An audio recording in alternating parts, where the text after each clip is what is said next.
Well, the standoff in Texas's sweeping elections bill taken up a notch this week. Now, this comes after a new move by the GOP officers of the Texas House of Representatives delivered civil arrest warrants for more than 50 Democrats.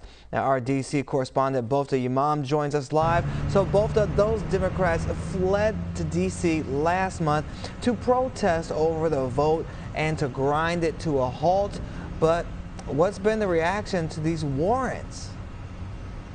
Well, that's a good question, and good morning, Shannon, and to everyone at home. Right now, what we know is the Democrats don't seem that they are willing to budge, even though they've been served these warrants. And it doesn't seem there's any kind of resolution happening anytime soon. We do know those warrants were delivered in Texas to their individual offices at the Capitol.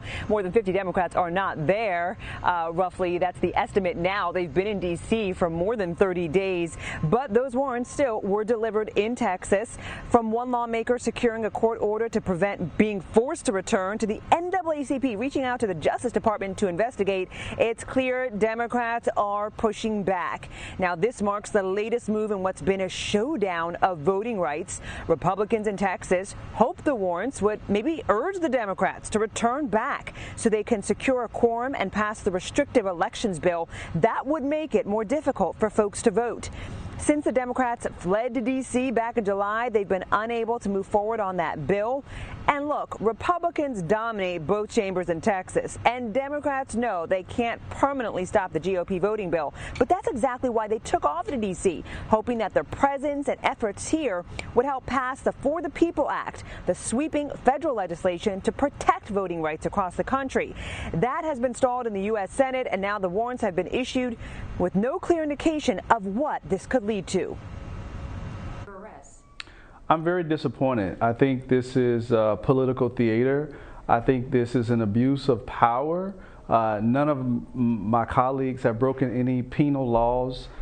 We are simply exercising a tool within our Constitution, vigorously defending our constituents, zealously representing them by fighting against suppressive voting bills that would impact many Texans, millions of Texans, but particularly black and brown folks. So I'm disappointed that the Speaker would stoop to issuing warrants like we're criminals. So I do still believe that somewhere between the end of August and the beginning of September, we will start to see the movement that we really need to make sure that we've got the protections that we need. My concern is what all can Texas get rammed through in that amount of time. If I can still stave this off and save us some time, then that would be great.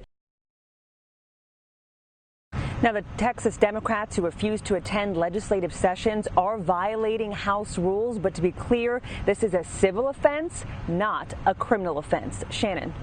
Well, that's good to know, because I know they are not expected to budge, which I guess is a good thing. But hopefully, do you think it will still have an impact on them having this much tenacity not to be budged?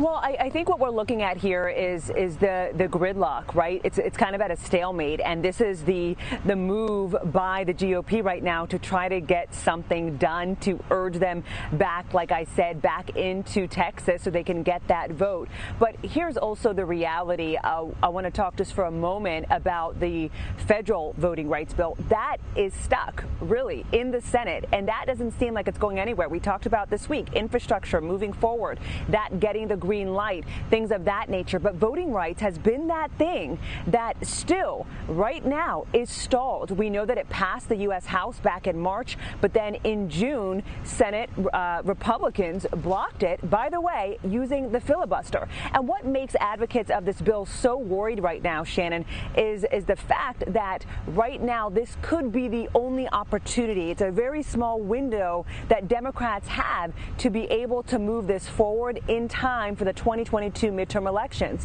which would impact vulnerable populations when you're talking about restrictive voting rights. So the urgency here, the reason why there's been protests in D.C. is because they want to make sure that this doesn't fall to the wayside while other things are moving through Congress in a bipartisan manner. Right now, we know that 18 laws have passed related to restrictive voting measures around the country, and that more than 400 have been introduced this year. So this year alone, we have those numbers. And so it's one of those things where voting rights, they want to remain front and center. And this, what's happening in Texas, is just a reflection of what will be happening, what has happened around the country when it comes to voting. So we can expect this kind of back and forth, I think, in other states too, especially as they see what Texas Democrats are doing here in D.C. All right, Bofta Yimam with the latest on the Texas Democratic representatives. Thank you so much for that update.